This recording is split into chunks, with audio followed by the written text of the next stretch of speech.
Sveiks, lai dzīvo! Sveiks, lai dzīvo! Klausies, tu man riepiņas atradi jaunas?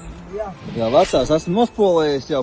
Re. Priekšā velkošai nospolēta. Vajag jaunas riepiņas. Boš, šitā ir īstā, pasties.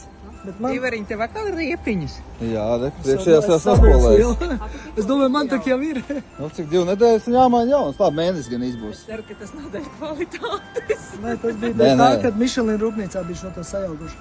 Atteicās pieņemt savu kļūdu. Nepieņēma? Nē. Jūs paši no saviem? Jā.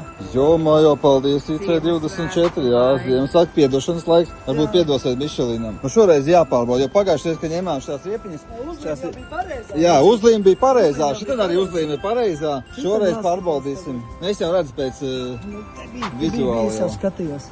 Kur ir 275, 35. Jā, tās ir īstās. Un pagājušajā bija jābūt tādām pašām 275, 35, 19. Uzlīme bija īstā, riepa nebija īstā.